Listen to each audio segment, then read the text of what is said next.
and granny time. Today we'll be chatting about bulbs, not electric globes, no. We're chatting about plant bulbs. A lot of people just don't know what a bulb is.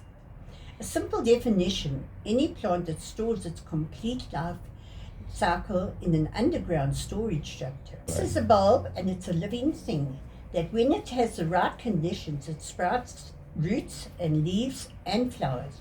Once the bulb is planted, the roots start to grow down into the soil and the leaves will grow from the top.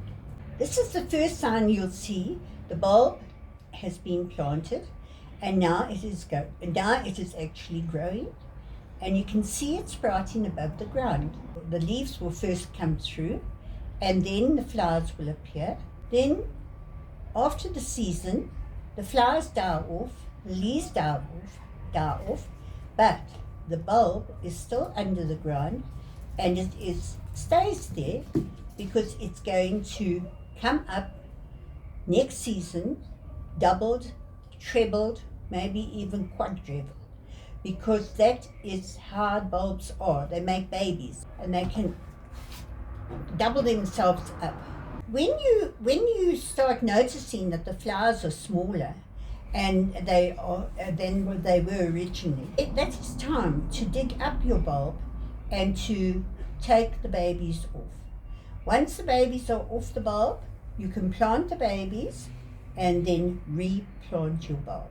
Most bulbs are best planted at a depth of 1 to 2 sizes of the bulb. So you put one bulb in and you'll have that much sand above it. That is how deep it should be planted. And then the distance between two bulbs would be about that amount there. So that's another bulb, and then you would plant it there. Bulbs should all be planted in the sun or semi-shade, never in full shade, as they need at least 6 hours of sun a day.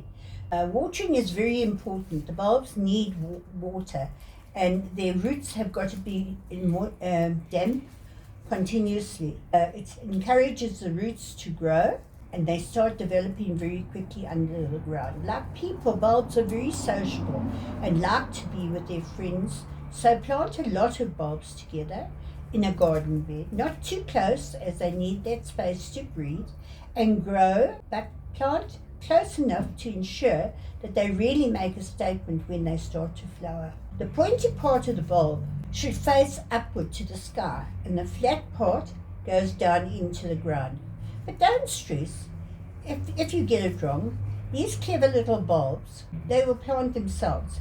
The roots grow out and it pulls its little body up, and it will get its head going up above the ground, and the roots will go into the sand. Let's prepare a wooden container to plant our bulbs in. Sam, this is my helper for today, and he's going to do all the dirty work for me, the heavy work.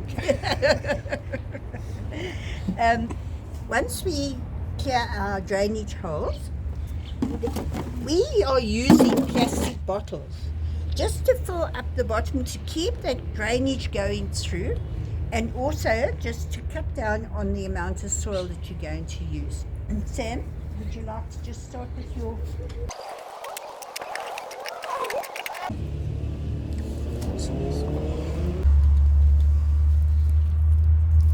daffodils?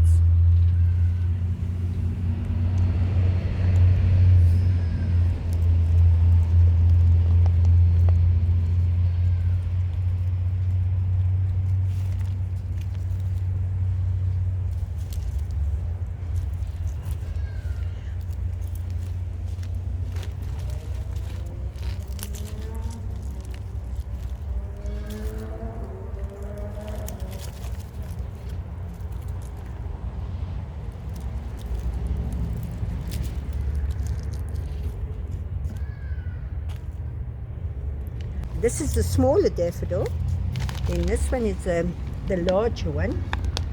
Okay, I'll come to contact with the bottle here.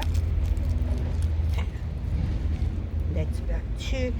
Remember, we're going down to the depth of 2 of these, so the depth is about that.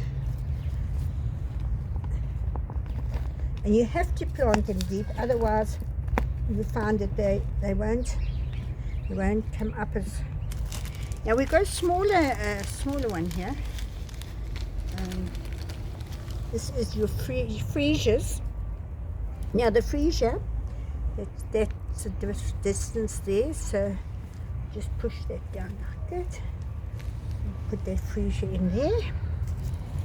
Put another one quite close because look, they're small. So you take your bulb and you take from one to the other like that, so you can put them quite close together, and they make a lovely show.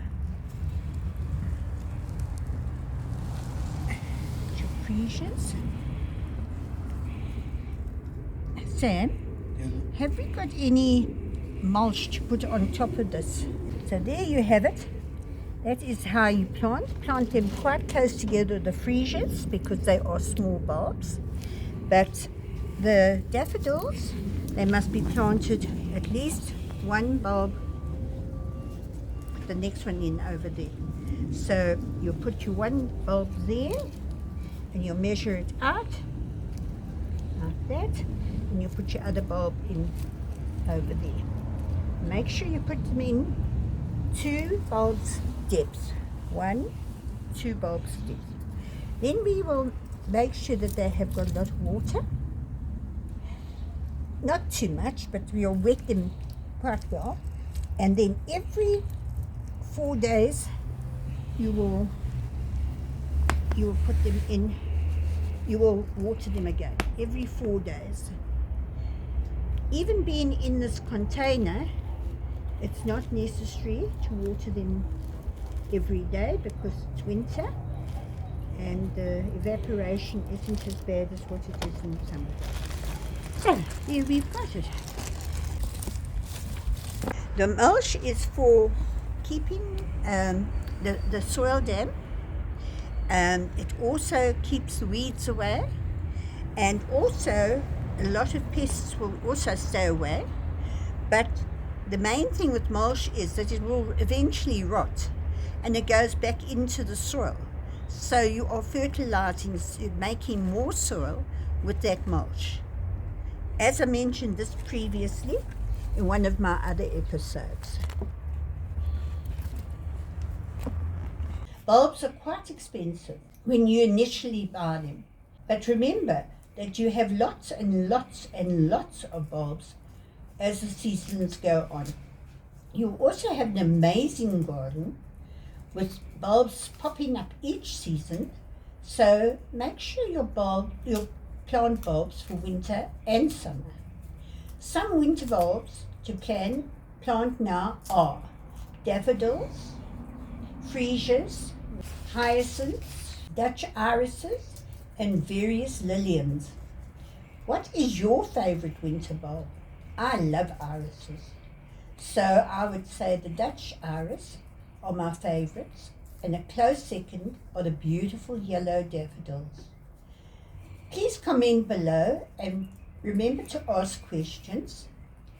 Will you subscribe? It is free and you'll never miss out on an episode of Gardening Granny. That's all for today, Busy Bees. See you soon. The one paragraph.